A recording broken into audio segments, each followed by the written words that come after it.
Pasabog update ngayon! Tila sadya yatang pinaalalahanan ngayon ang mga politiko na may mas malaking problemang kailangang pagtuunan ng pansin. Ito ay ang usapin tungkol sa flood control, lalo na matapos ang malakas na ulan at ang nakakagulat, bumulaga ang isang dagat ng basura. Dahil dito muling umingay ang panawagan ng maraming mamamayan. Unahin muna ang problemang direktang nararanasan ng publiko bago ang iba pang malalaking usaping pangpolitika. At mga ka-JM3 TV, dito natin makikita na hindi lang pala tubig ang problema tuwing malakas ang ulan. Kasama rin dito ang napakaraming basurang naiipon at inaanod papunta sa mga daluyan ng tubig. Kapag barado ang mga kanal at waterways, mas tumataas ang posibilidad ng pagbaha. At mga Kaya ka-JM3 naman isang TV, mahalagang tanong ang dapat pagtuunan ng pansin. Sapat ba ang kasalukuyang sistema natin sa flood control at waste management? Habang pinag-uusapan ang bilyon-bilyong pisong flood control projects, may mga lugar namang patuloy na nakakaranas ng pagbaha. At pagkatapos ng malakas na ulan, basura naman ang bumubungad sa ilang bahagi ng waterways. At dito na pumasok ang isang viral na reaksyon. Isang post na iniuugnay sa broadcaster na si Jason Za ang muling umikot online. Sa naturang post, binalikan ng isang pahayag na iniuugnay kay Senador Erwin Tulfo tungkol sa usapin ng flood control. Quote, "Bayaan na natin ang flood control corruption scandal at kailangan na nating mag-move on." End quote. Dahil dito, marami ang nagpahayag ng matinding reaksyon para sa ilan. Hindi pa dapat isantabi ang usapin sa flood control habang marami pa ring tanong ang naghihintay ng kasagutan. Kaya mga JMD, hindi lang ito tungkol sa kung sino ang dapat sisihin. Mas mahalagang malaman ano ang konkretong solusyon. Sino ang mananagot sa mga pagkukulang? At ano ang dapat baguhin para hindi na paulit-ulit na mangyari ang ganitong sitwasyon? Dahil sa huli, ang epekto nito ay ramdam ng ordinaryong Pilipino. Sa baha, sa trapiko, sa kabuhayan, at higit sa lahat, sa kaligtasan ng bawat pamilya. Kaya mga ka-JM Drake TV, abangan natin ang mga susunod na developments dahil mukhang marami pang tanong ang kailangang masagot. Pag-uusapan natin, ito po, no, yung pagpaprioritize ng pamahalaan, partikular nitong Senado, dito po sa pagpapatuloy ng impeachment,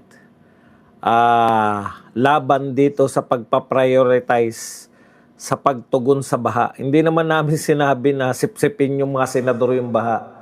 Pero yun pong patuloy po ninyong hindi pag-iimbestiga despite na ang dami nyong iniimbestigahan. Kung ano-ano lang. Wala po kaming pakialam sa iba eh. Gusto namin maparusahan itong mga magnanakaw sa baha dahil meron na naman pong mga nagbuwis ng buhay. 27 katao na naman po ang namatay dito po sa mayat maya, hindi na lang po taon-taon. Tuwing uulan, expected po natin na babaha.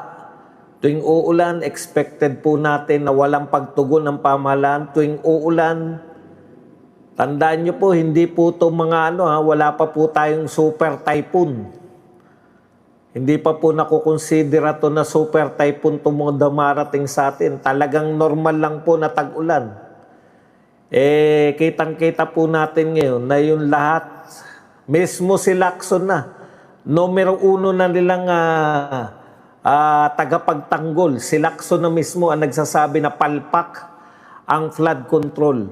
Kung palpak po ang trilyon, no? 1.9 trillion flood control daw ayon kay Lacson. 1.9 trillion ng flood control ay hindi po nakapigil sa baha. Tapos mababalitaan na naman ng mga nakasalukuyang nakalubog sa baha na mayroon na naman pong budget para po sa flood control na wala pong pag-aaral at kung ano pa man, talagang manggigigil po talaga ang lahat eh. Okay lang po na binaha kung wala pong flood control project. Pero kung trillion po ang ginastos para pigilan ng baha at may baha pa rin, talagang dapat iyan na po ang priority. Ano po ang priority? Impeachment. Alam po ninyo, eto tuloy-tuloy na lang po tayo.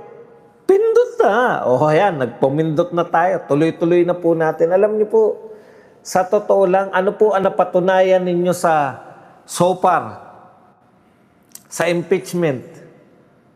Okay, tandaan po ninyo, hindi po lahat ng violation. Normal lang po yung mga sinasabi po nila. Hindi lang po kayo pamilyar dahil hindi po kayo o marami po sa atin ay hindi naman nagtatrabaho sa pampubliko o hindi naman po nagtatrabaho sa government. Pero napaka-normal lang po sa government yan po mga akala natin na napakalaking katiwalian. Yan pong pagbibigay po ng COA ng memorandum,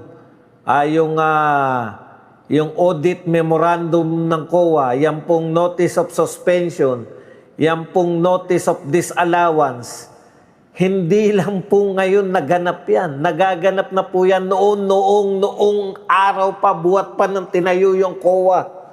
Meron na pong mga notices of disallowance. Hindi po yan krimen. No? Hindi po yan krimen. Hindi pa po tayo nakakakita ng krimen so far. Okay. So, ibig sabihin, yung sinasabi nilang death threat, yung unang Article 4 nila, death threat ni BP Sara, hindi po yan krimen hanggat hindi po siya natitigok dahil malinaw po na kung matigok siya, tsaka lang kung ano yun kung tinototoo po nila. Okay, dito naman po, confidential fund, wala pong krimen. Notice of disallowance ay hindi po krimen. No? Hindi po siya krimen. Magiging krimen po siya kung yung pera po na na-disallowed ay binulsa ni BP Sara o binili ng mansyon, kulang po yan. Konti lang po yung pera na to pinag-usapan. Mas malaki na po ang ginastos. Kahit po paulit-ulit kami, mas malaki na po ang ginagastos ng pamahalaan sa impeachment trial kaysa sa hinahabol nitong pera. Ngayon, ano po ang ikinagagalit ng nabaha? Alam po nila yung maleta ng pera na dinideliver sa mga politiko, sa mga magnanakaw na politiko. Yan po ay napanood po nila. Nagtataka po ang lahat, bakit yung pinsan na itinuturo ng lahat na mastermind. Yung iba po, yung 18 Marines, tinuturo naman po, kasama po si BBM. Bakit po yung mga itinuturo, halos hindi po magalaw, no? Ni hindi po makasuhan. Alam niyo po, eto po, recent, yung mga ini-interview po ng mga, mainstream media na, kakampi na to ng mga magnanakaw. Opo, karamihan po ng mainstream media ay kakampi ng magnanakaw. Ini-interview na po nila yung mga nabaha kasalukuyan. Ano po ang sinasabi? Meron po ba nagsasalita sa mga nabaha? Nang sinasabi po nila na suportado po namin, nasa baha po kami ngayon. Kasalukuyan po kami nahirapan. Basa po lahat ng aming mga kagamit. Ano ang mga konkretong solusyon para di na ito mauulit? Ikaw mga ka-GM Break TV, ano ang masasabi ninyo? I-comment ninyo ang inyong opinion sa ibaba.